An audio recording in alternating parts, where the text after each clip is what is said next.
कत्ते नावा सारी कत्ते की सारी कथा कहानी सब की मैं कहूँगा और सुनियो और देखियो कर शुरू पसंद आओ तो लाइक करियो हाँ काल वाले तो पसंद आई से खूब कर ले एक ही छोड़ी थी साफ नहीं थी बोलो कार्तिक महादेव की जय इल्ली गुड़िया की कहानी। हाँ एक इल्ली और घुन था। हाँ इल्ली बोली आओ घुन कार्तिक नहाए। तो हाँ घुन बोला तू तो गोरी पड़ी है, हाँ तू ही नहा ले, मेरे हाँ तो मोट बाजरा पड़ी है, हाँ मैं तो नहीं नहाऊंगा, हाँ मैं तो हरे हरे बाजरे का सिट्टा खाऊंगा, ठंडा हाँ ठंडा पानी पीऊंगा। हाँ बाद में इल्ली तो राजा की लड़की के पल्ले लगकर चली गई और घुन नहीं नहाया। हाँ कार्तिक उतरते ही दोनों मर गए। हाँ बाद में इल्ली ने कार्तिक नहाने के कारण राजा के घर जन्म लिया और हाँ घुंड राजा के घर गधा बन गया। हाँ जब बेटी का विवाह का साया निकलवाया तो विवाह का दिन निकल आया हाँ और ससुराल जाने के लिए जब बेटी विदा होने लगी तो बेटी की बैलगाड़ी रुक गई। हाँ तो राजा रानी बोले कि बैलगाड़ी क्यों रुक गई, तुझे जो चाहिए, तुझे बैलगाड़ी क्यों रुक गई, तुझे जो चाहिए मांग ले।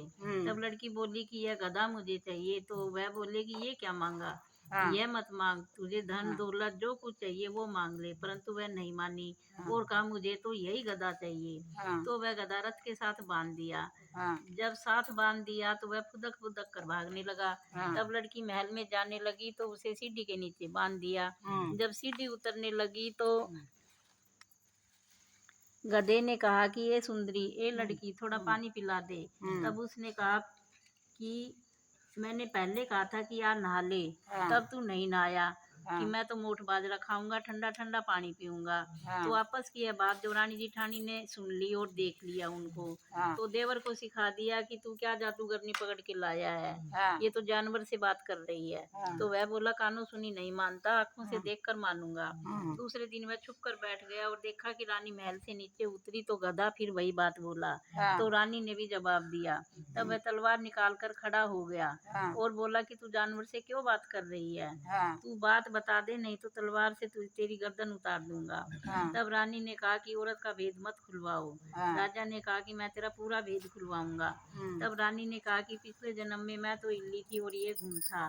तब मैंने कहा कि आ घुन कार्तिक नहा ले, ये नहीं नहाया, जिससे ये गधा बन गया और मैं नहाने के कारण राजा की लड़की के पल्ले लगकर नहाई तो राजा के घर मैंने जन्म लिया, इसलिए मैं तो पिछली बात कर रही थी। यह बात सुनकर राजा ने कहा कि कार्तिक के नहाने का जब इतना फल है तो हम दोनों साथ साथ नहाएंगे,